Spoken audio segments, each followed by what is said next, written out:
Bienvenidos a Trascendencia en Acción. Soy la doctora Xochitl Yadira.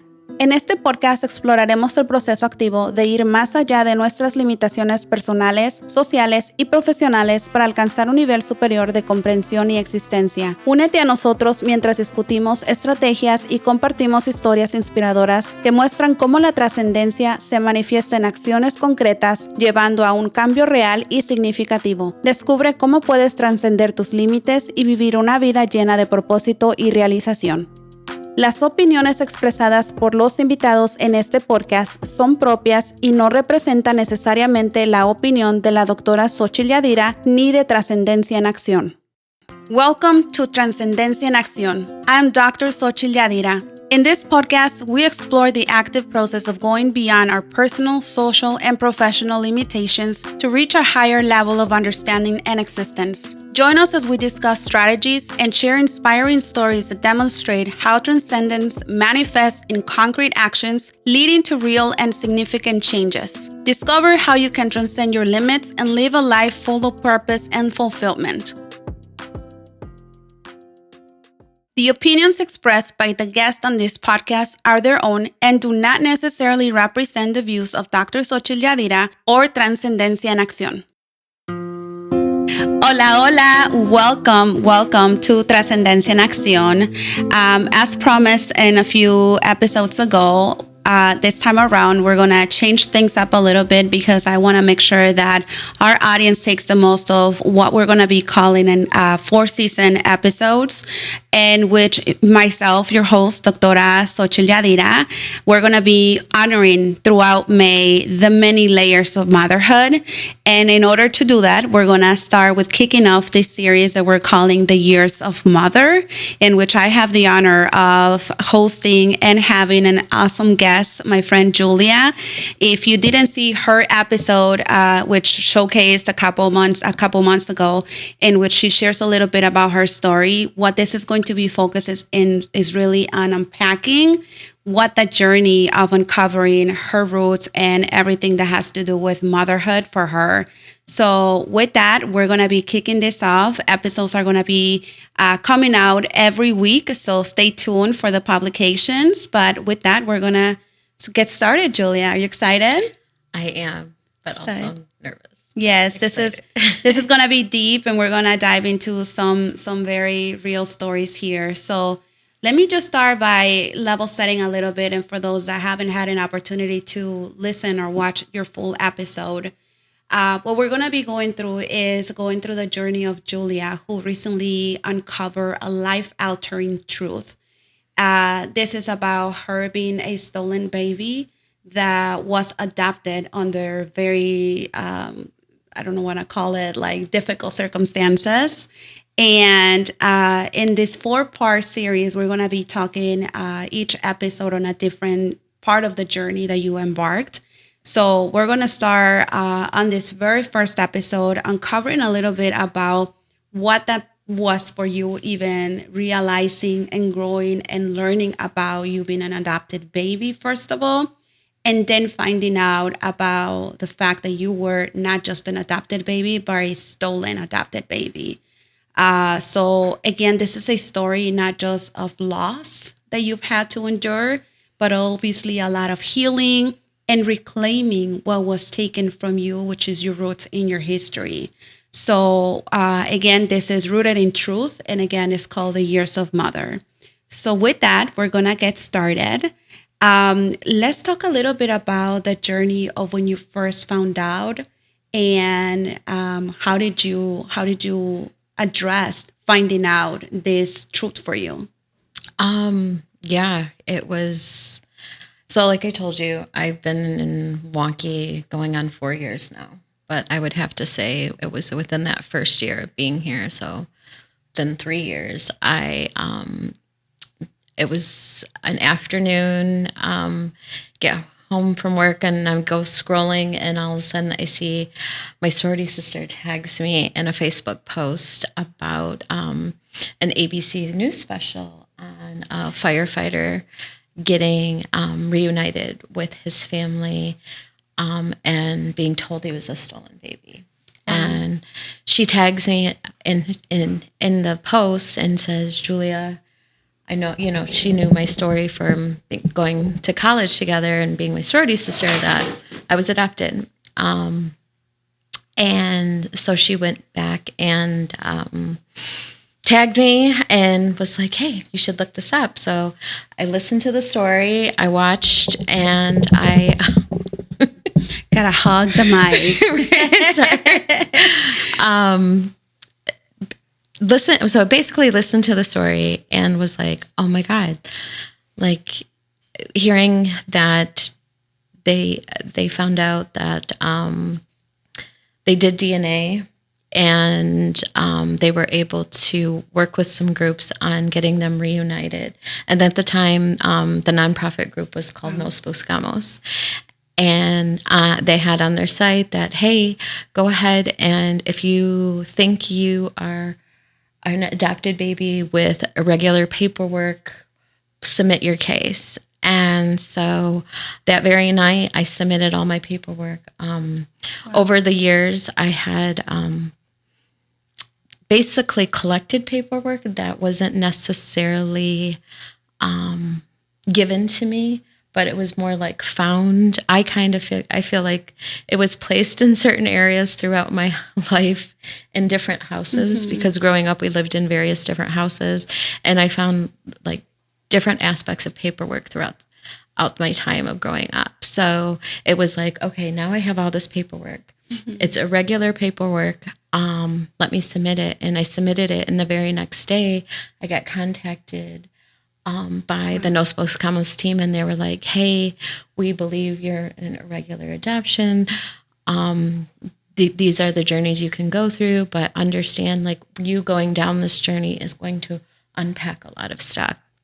And like I mentioned on the previous podcast, there was another girl from Chile adopted who I thought was my sister. And I was like, oh my God, we can find answers, because all this time we kind of packed it away. Like we packed that. We were never going to find it. I was always like, okay, I will know my truth in my next life. So I put it away. Yeah, that's deep. But before we go on, so you found out, or the awakening and the curiosity truly for you started 3 years ago. Yeah. Which is very recent. But deep down, you knew something was not right. And what you're explaining is something that I want to pause on, because I think oftentimes in our lives, and I'm huge in universal alignment and things, how life just brings things to your awareness, and sometimes you're not paying attention. That you're mentioning that even through your childhood, things came up to you almost like signals that this was going to be coming for you. Did at any point in time, obviously, when did you first find out growing up that you were an adopted baby? I always knew. I always remembered knowing. My adopted mom shares with me, it was a time when actually I was up north at our cottage, and one of our neighborhood kids, boys, was like, yelled at me and was like, you're adopted. And I ran to my mom and like cried about it. And then she said she had explained to me, what the situation was. How old were you? I believe maybe 3, maybe even younger. I always remember knowing. It was kind of hard not to know. Right. But and we talked about this, right? Obviously, you were adopted into a Caucasian and white family, so you standing out, you knew there was something obvious. But I'm just amazed that obviously at such a young age, right? Like you've started facing these challenges and realizations of like something's different. Yeah. But throughout your childhood, adolescence, and even into adulthood, you never questioned it. You sort of knew something was not right, but you never questioned it. When I was a child, I had a lot of yearning for it. A lot of yearning. There was a lot of nights crying. There was a lot of movies. Fievel. Anybody remembers the American Story? Fievel, with the little mouse. There's like Somewhere Over the Rainbow. There's like these songs out there that was like I always yearned, and I always knew there was something missing. Like it was like, a new, like, heartbreak kind of. And I didn't understand it at the time, but now that I know more of the story, which I'll touch on, I now know why that was. And like I said, the signs, the universal alignment moments of things happening now were my mother always guiding me. Right. I always felt like I had your birth mother. Yeah. I always felt like I had ancestral beings around me protecting me. And I felt it then. And I think I was scared of it. I think it was something that scared me. Sort of like a denial, right? Yeah. Like like you mentioned, when you mentioned about with your friend, it's almost one of those things that you rather not touch it, rather not go out of fear of what may come out of it, right? Yeah, because right when Susie from Nos Buscamos reached out to me and was like, hey, you're going to be able to know the answers. And I called Sarah and I'm like, oh my God, like we are going to now know the answers. And we packed it away. We actually kind of did some work together to kind of like pack it in filing cabinets far, far away and know that we're going to be stronger. We're going to be okay. Basically that survival mode that we're going to have to now do this without ever knowing these answers. And now it's like, we have to go where we pack that stuff far, far away. We're going to have to go and get it out. And Susie did mention, like, when you do get this stuff out, it is hard for certain people because they can't right away, like, start searching. And when it's an emotional process that you have to go through. Yeah. And at the time, I was like, okay, now I know I have a gateway to find out. We didn't right away, like, start, like, hey, give us these answers right then and there.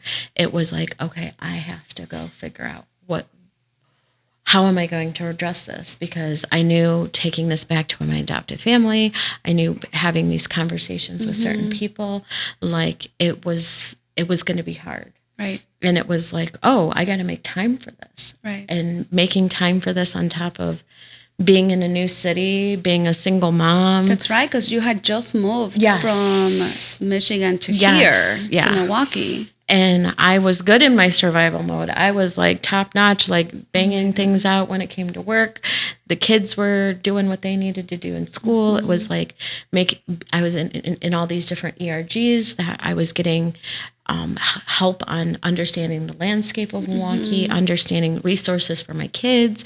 Like, all these things came first, and it was like, now I have to peel back this layer. I have to be I have to be an open wound. Yeah. I don't know if I can do that.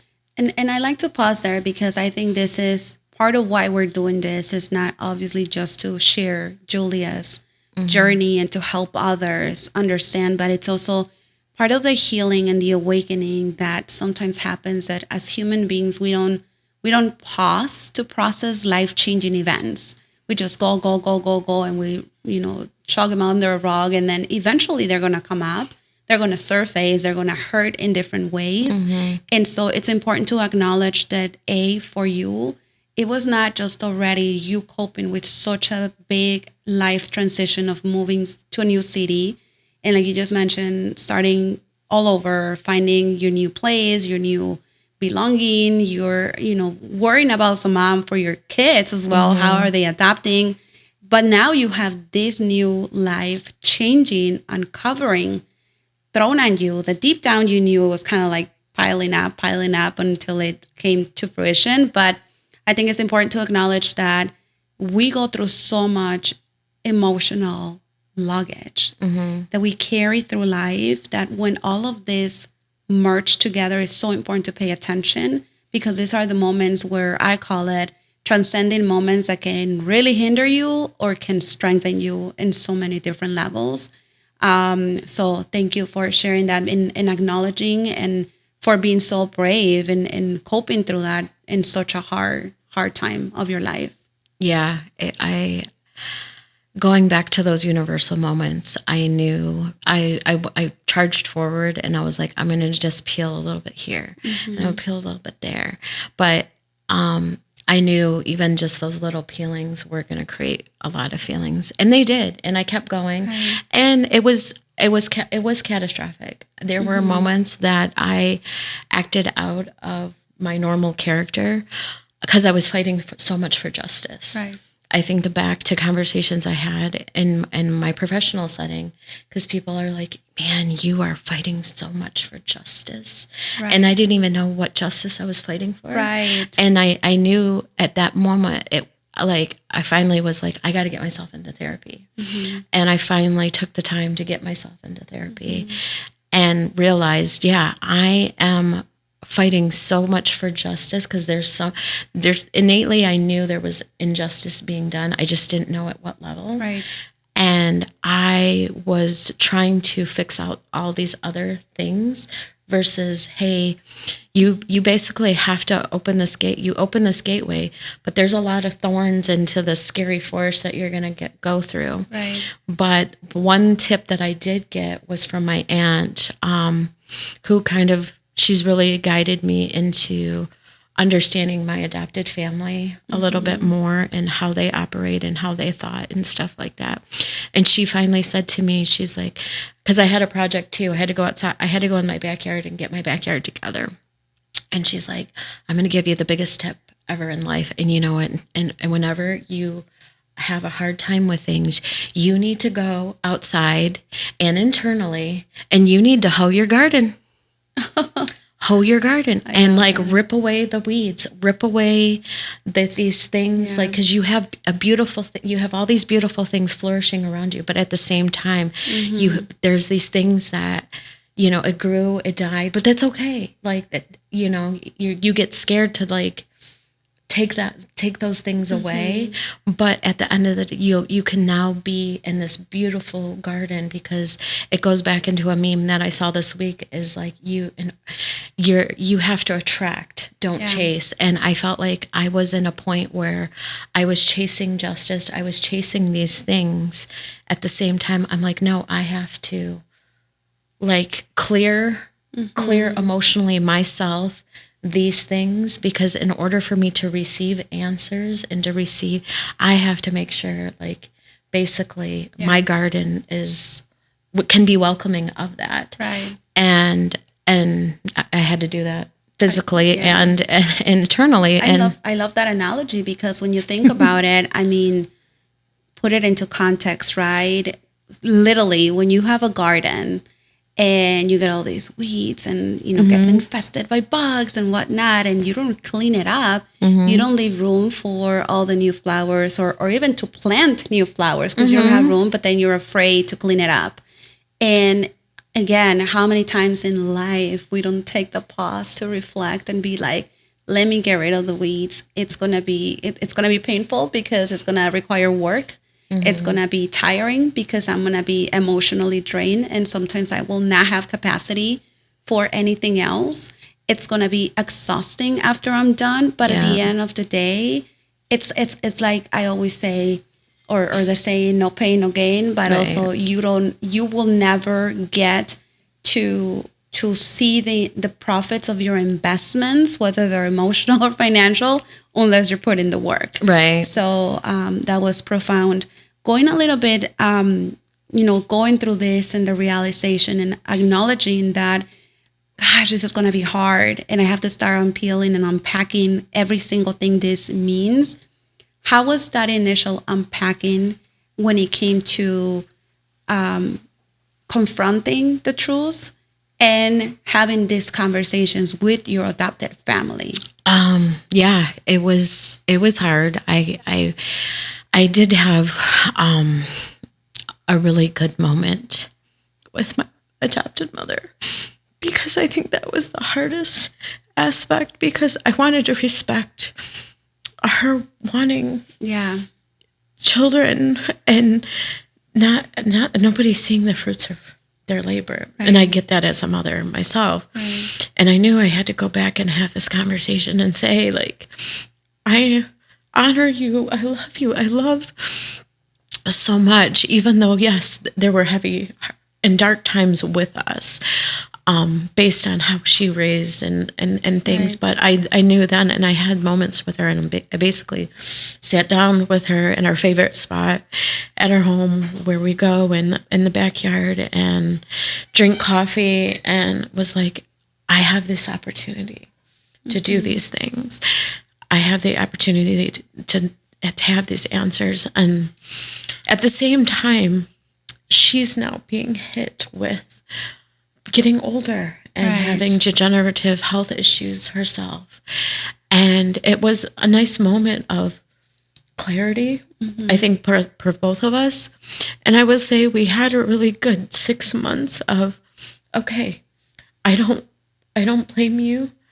You know, she doesn't blame me. Like, then having the 3 months of not being held and not being hugged made it, because she was like, you were a baby that just didn't want to be held. It was hard. Like, I wanted to love you, but how to, you know, and I could only imagine now as a mom, like, if you have a baby that doesn't want to be held and is fighting things, that for her, like, I could feel like, I feel bad for that for you, but at the same time, understand there was a reason now, and it has nothing to do with you on why it was that 3 month stretch and me not being hugged. Like, you weren't the issue, because then there was you favor your dad. And my sister, who I thought was my sister, Sarah, she had the same experience with her mom too. And she had the same kind of relationship with her mother and her father, where we were both daddy's girls, but we had harder relationships with our mothers because we didn't warm up to them. Yeah. And it just shows you that, like, wow, like, that does something to a child. At the same time, you grow up with that. Yeah. Over time, thinking there's animosity between you two. So I would have to say we had really good 6 months of us being at a really good peace with it. But then her health issues got a little bit more worse. And then she got stuck into that mode of me being a child and being mad at me for things that I had no control over. Right. And unfortunately, then it was never good after that fact. And I like to say we're on a better platform, because this is the whole reason that I do this, because I don't want her to think like she was a victim, you know, in this, like, but at the same time that these things are happening to multiple people out there, and a lot of other adoptees, as you know, as we're connecting more with others, they're going through these same situations, having these disconnections. So now, you know, that only made things harder for my father, because he was like, I just want everybody to be happy. He's like, I just want everybody to be happy. And I honestly think that the reason I had paperwork left in different parts of the house and different parts of the areas of, I would talk on the phone in a favorite chair of mine, is all of a sudden I find my Chilean passport. Like, how did that get there? Only he, or it could have been my mother too, who might have put it there, but it was just weird how certain things aligned for me to get. Life clues were being left for you. And I'll give you a moment to breathe, and thank you, because I know this is really hard and vulnerable. So thanks for being brave. This is, again, why we're highlighting the different layers of motherhood, right? And I think this is a perfect moment to sit on it and reflect. For anyone listening or watching, motherhood, it's such a difficult topic. It's got so many layers, because it's not just about the desire of being a mother, or the being a mother without choosing to at the right time, or just being a mother, period. And sometimes we don't understand as humanity that in itself is so complex, right? And I've shared this many times. It made me reflect, because I've had the privilege that I became a mom at such a young age. I mean, I got pregnant at 18, got my daughter at 19. But when I think about it, I wasn't even ready to be a mom. I was a kid, just trying to be a kid. And I didn't have a choice. I had to become a mom very quickly. But then even thinking, and I've talked openly with my daughter about this, there were so many traumas that I carried from my own childhood that I projected onto my daughter. And I'm so proud of the woman that she's becoming and everything she's achieved, and that she's now taking care of herself as well, going through therapy to somehow remediate all the damage that I put on her because of my own traumas, because I didn't know how to be a mother either. And then you have the complexity of some mothers that want to have children, like in your case, that choose the path of adoption. And then there's this gap of like, why don't you want me? I want you so bad, but why don't you want me? Right. And what you're saying right now is like, it's not that I don't want you. It's a different complexity because we're talking about DNA affection. We're talking about research that up until this day cannot explain the inexplicable bonds of a child and a mother, right? Like what you were talking about, those moments of holding the baby as soon as the baby is born. I remember for each of my pregnancies, although I didn't know better, right? But I remember clearly the moments after my children were born, the fact that they literally immediately after they cut the cord and they put it on you, that is the moment that your life changes. I can understand and relate to what you're saying. It wasn't anything you could control, neither something your adopted mother could control. It was just something that, that's how life happened. I'm glad to hear that at least that gave you guys an opportunity to have that deep conversation and come to an understanding that this is not to place shame on anyone. Everyone was a victim in this story.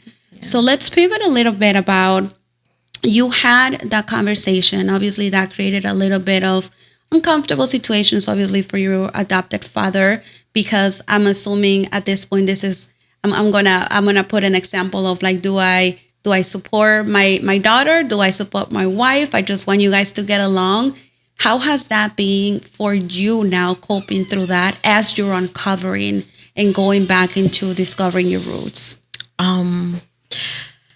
So in that moment, like, I can think the one thing that kind of solidified it all was the moment I became a mother. It was, I reflected back to my parents and let them know that, do you guys remember? They were there. My mother was in the delivery room when I had my son. And I was 23, and I was still very young.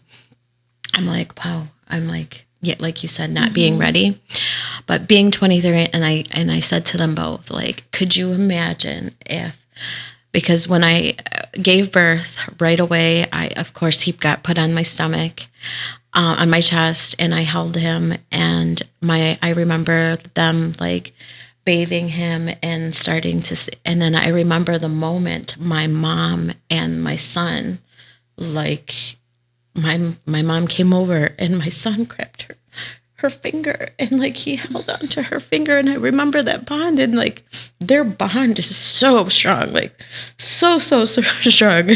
Yeah. I joke with my brother because I'm like, haha, now I'm the favorite because I had the prize son who my mom adores, like my parents both adore. Right. So that was like the gateway of me being a mother, to say, hey, if Benicio was taken at that moment, because there was a time when they actually stayed in the room with me that night, both of them, again, being a single mom. And I remember the nurse came to try to take the baby, and I was like, you're not taking the baby. And my dad's like, I get out of the bed, and I was like, no, I'm running after my baby. My dad's like, what are you doing? I'm like, they're not taking my baby. And he's like, it's okay. So he helped me, like, no, bring back the baby. And he, was like, he didn't question it, and he didn't he was like, okay, let's get back into bed. And at this point, you didn't even know yet, right? Yeah. So instinctively, yeah, you reacted. but that was that at that time. But I told them, imagine if they took him out of the room that night, and I never got to see him again. And you guys had got to see him too. This is what's happening to a lot of these people's stories, is these kids are being taken from the hospital rooms. Mothers are being drugged, and their babies are just being taken. My story is a little different on what happened to me. I think we'll touch more into that, but there was a lot more a severed relationship of me being taken from my mother. Right. It was a moment almost of, I would want to call it acknowledgement for you, and acknowledgement for them, without even realizing in that, right, like what was happening. Yeah. So I think they both knew, like they understood. It's one thing to understand, but yet agree or disagree. Right. I mean, because throughout that, going back into having degenerative issues, my mom was always like, "Do you have to go? Do you have to go?" And I'm like, I need to know these things, especially now as a mother carrying. When I carried 2 babies, you carry 2 babies for 10 months. Like, that's 20 months of your life. That's like almost 2 years of your life. You have another life inside you, and you are a completely different person. Right. Like, I ate good. I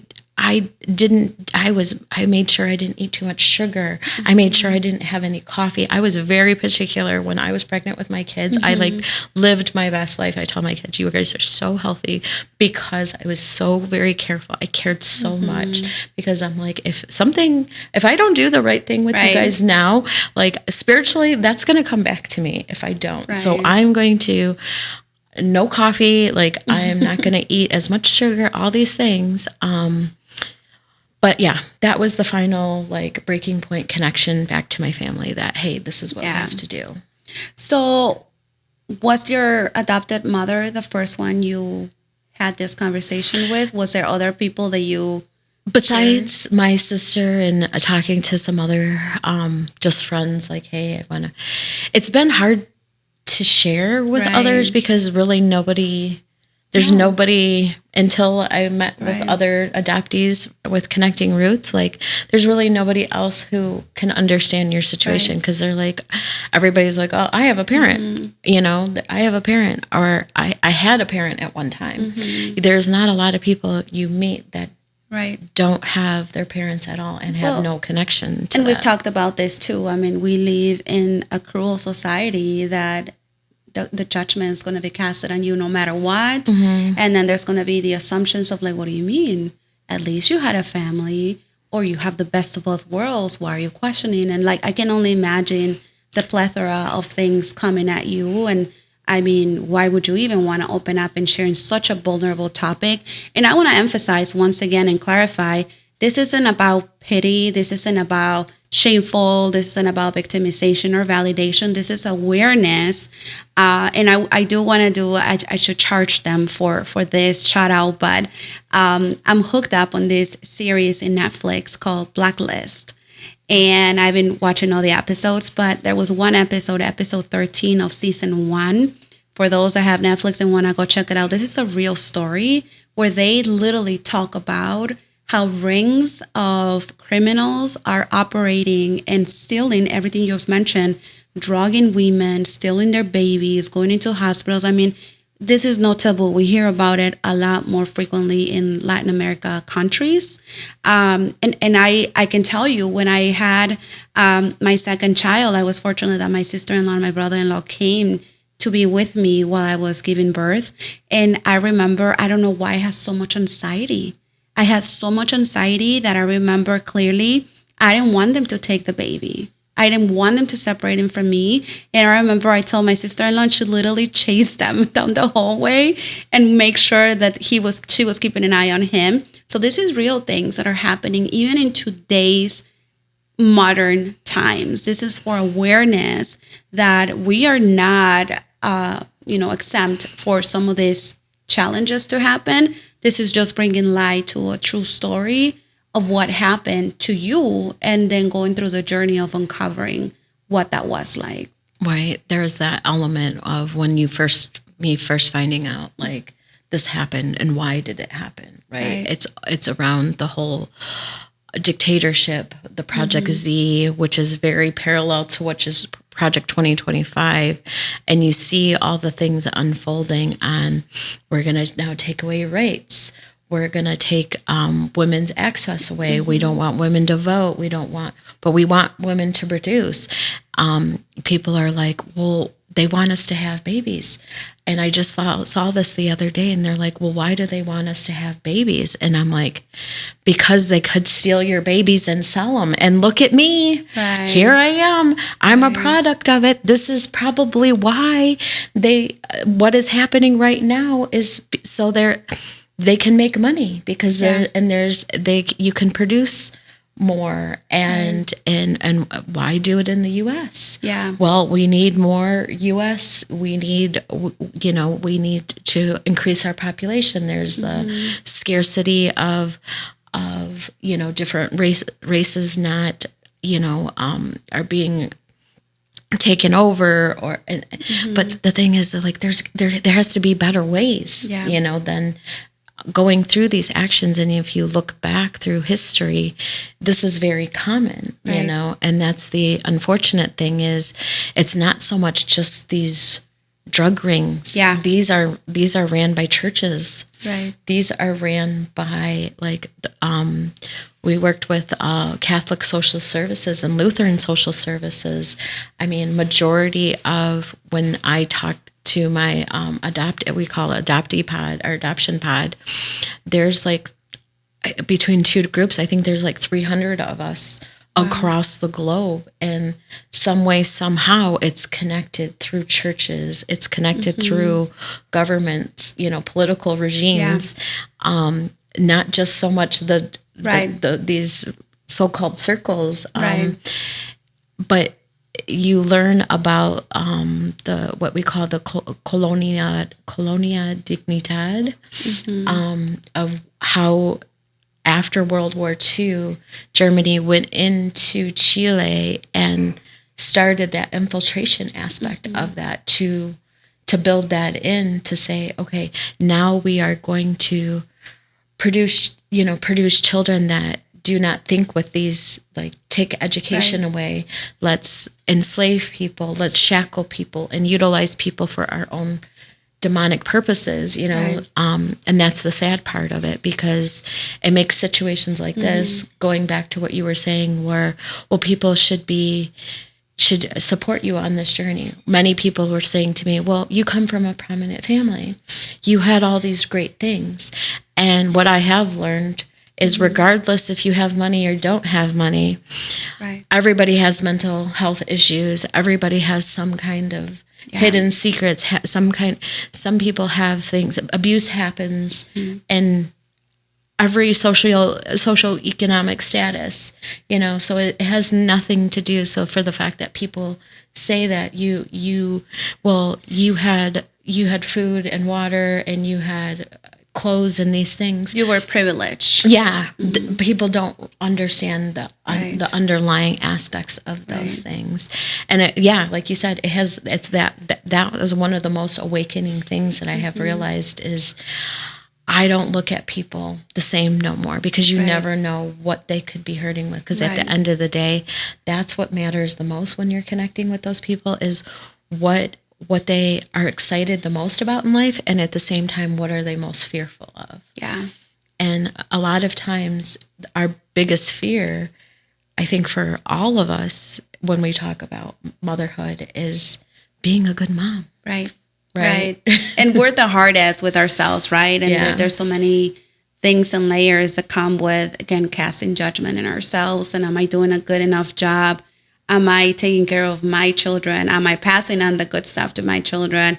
Am I giving them the good, ethical, and emotional, things that they need to be good human beings? It's just so much. And, something you made me think about as you were sharing that is, this is a systematic issue that we have. This is not just, again, this has nothing to do with politics. It has more to do with the gains and the benefits of behind the politics, and why some of the things throughout history that we've seen repeated itself. I mean, we heard it and we've seen it through history, even with enslavement throughout Black History Month. We talk about this all the time. There was a whole conquista that happened, when everyone that came and conquistar, Latin America from from Europe and how they did. I mean, this has been in our histories for ages. And it's just sad that somehow, somewhere, history has repeated itself.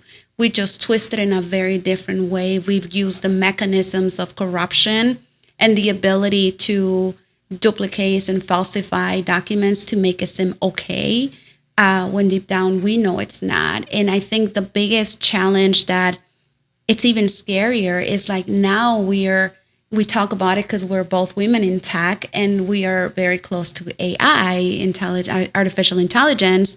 And it just makes me cringe even just to think about what the power of technology could do to even amplify some of these issues if we're not aware of what's happening around us. This is not a movie out of Hollywood, which we've seen many of these stories in movies, and sometimes it's fictional, but it's truly not. This is a true story.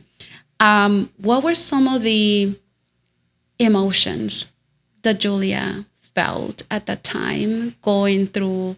Obviously, we talked that it was a lot of layers, but what were some of those deep emotions that you had to learn how to cope with? Understanding now, I've always been in that survival mindset, always having to fight for justice. It's always feeling the need to make it right, to innately, like, you have to fight for your life. Mm-hmm. I'm like, why do I have this feeling that I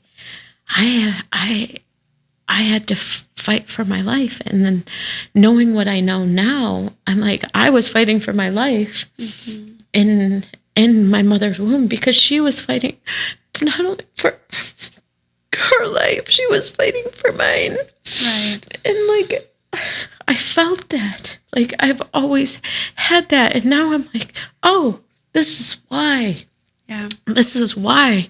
Because she was, like, to know that you're kidnapped and beaten and you are forced to go somewhere to have to give birth, give your child birth, I mean, it was excruciating. I had an epidural that didn't work for 3 days, and it was a very painful birth for my son. So I'm like, oh my God, I could only imagine what that is. But now that I know that, I'm like, oh, I was, this is what I've been feeling. And I mean, there's that part of it that has fueled so many great things, like, because it has that extra mama strength, I'm not somebody you want to mess with, because like that extra power, there's that innate power, like I will, you feel mama like, bear's yes, you're gonna here. like break through walls. I'm like, I feel like you could literally pick up a car if I had to, but at the same time, you have to tone it down in a way that you cannot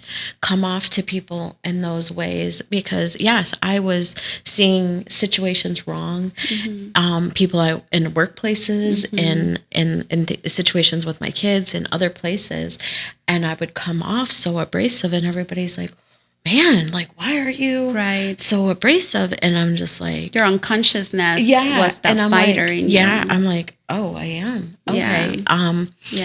But now I know, well, innately, my inner child is like, inside going through therapy, like she's ready to take things out, And I'm like, now I had to go back.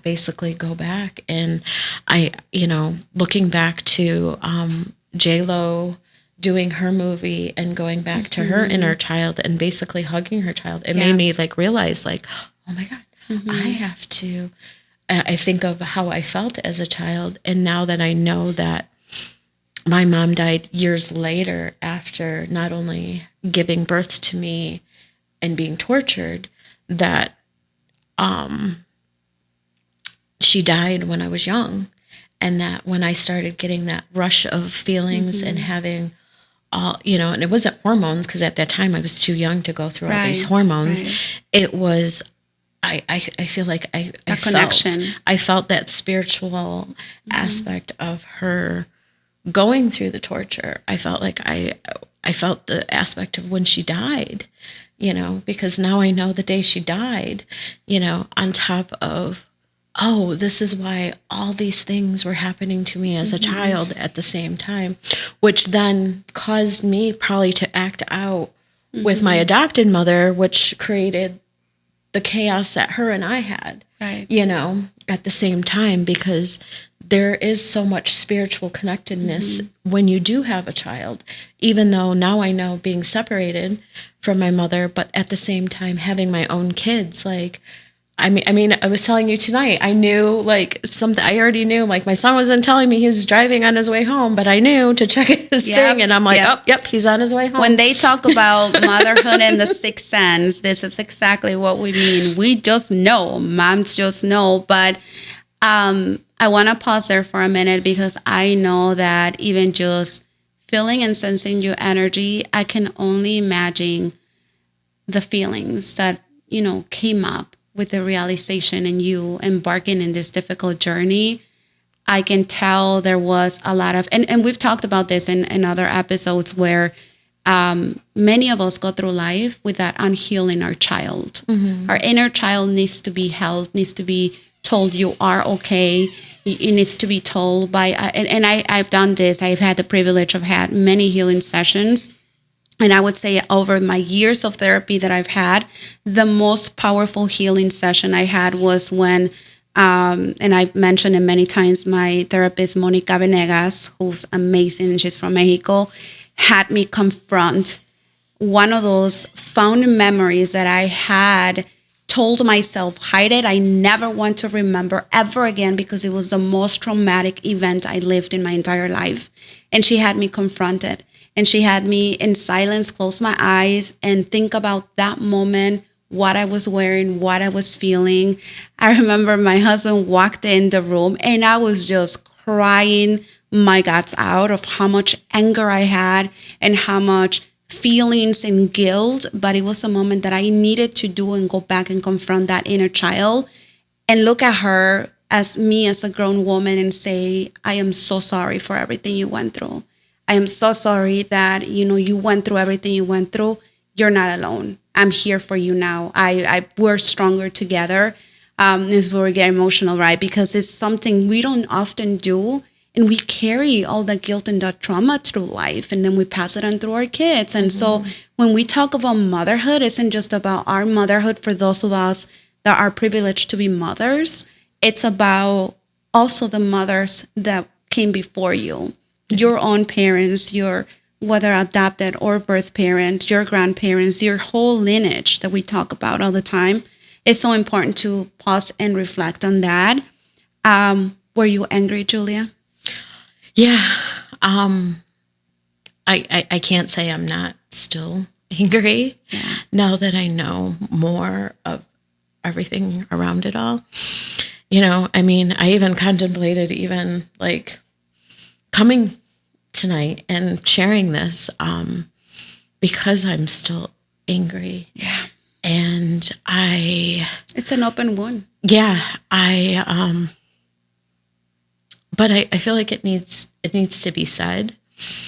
I go back to my children, you know, because they're like, Mom, you're always ready to tell us how to survive. You're always a solutionist, you know. I have my company name, the J Ferrara Consulting Solutions, because I always feel like I'm always finding a solution. But at the same time, you just need to feel. You need to just be held. And when my kids finally had to say to me, like, Mom, I just need you to hold me.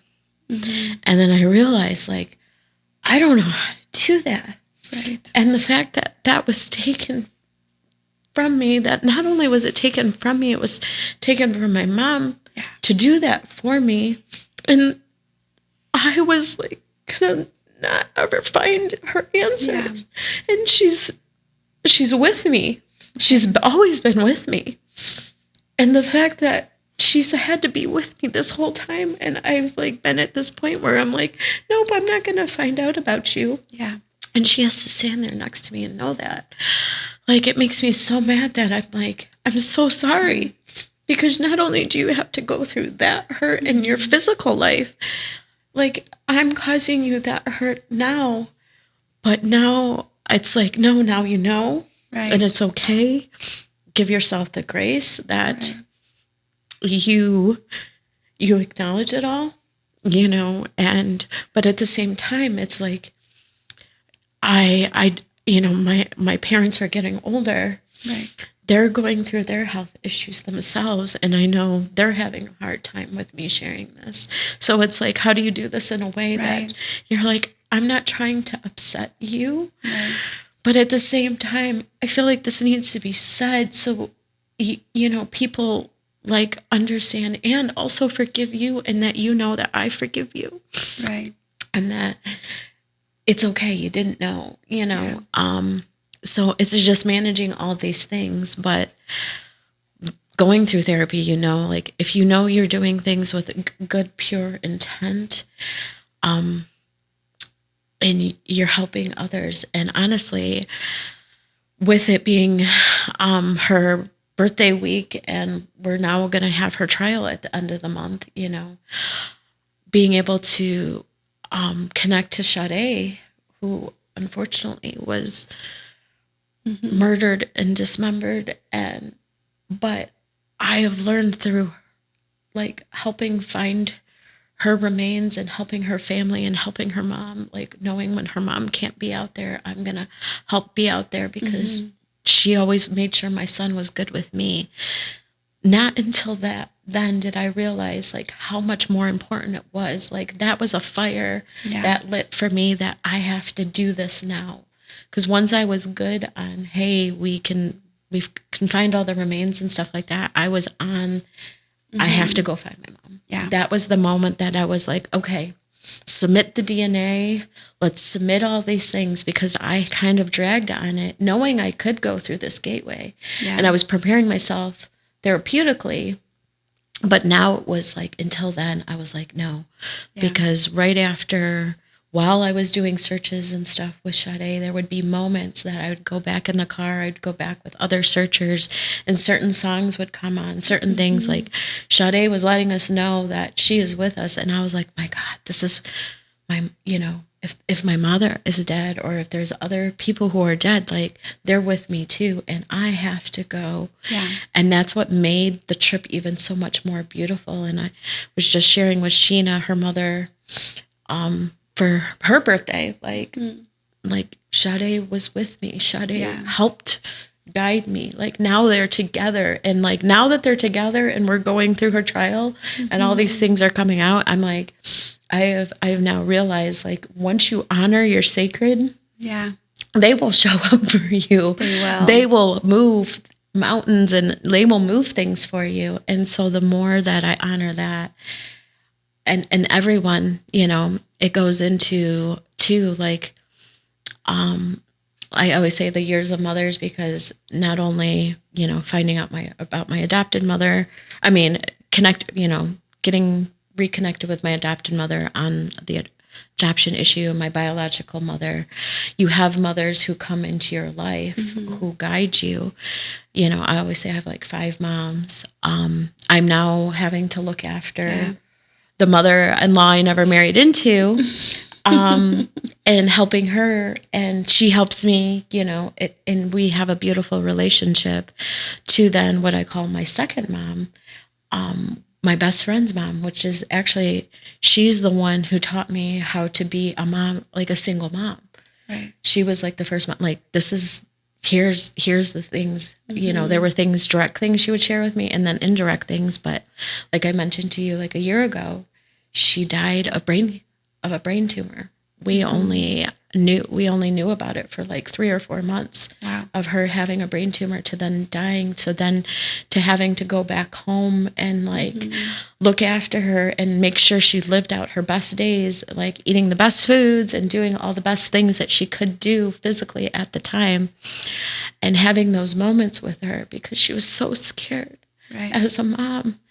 And for her to tell me, these are the things I'm going to need you to do to let my baby know, who was my best friend, who was having a very hard time, of, like, I hate that I have to leave her, but there are these things I'm going to need for you to support her.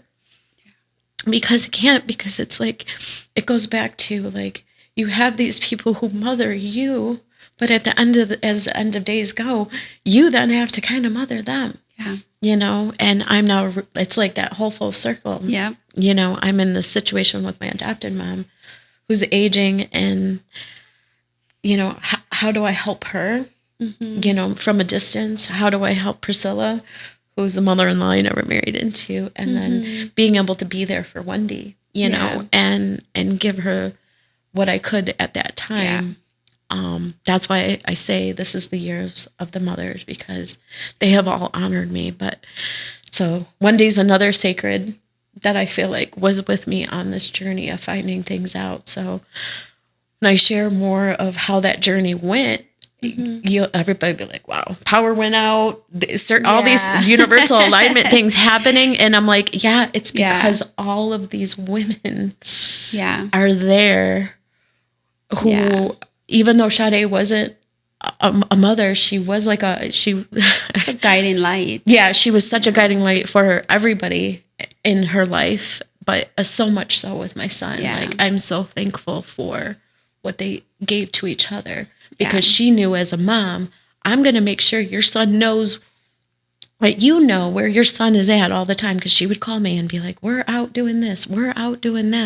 So when it came up, when they were misrepresenting her in the media, this mama bear was like, no. And I was on medical, like, people are like, you were out there searching. And I can't believe you were out there searching. Like, I would go out searching and then, like, be dead but I had to. I was like, I know her mother couldn't do it. I'm like, I have to. And I look back now. I told you about the special, watching the special. Motherhood strength. Yeah, watching that special, and I look back and like, oh my God, I was in there, these rocks. I was doing all these things, looking, because you knew, like, you had to fight for that justice. Yeah.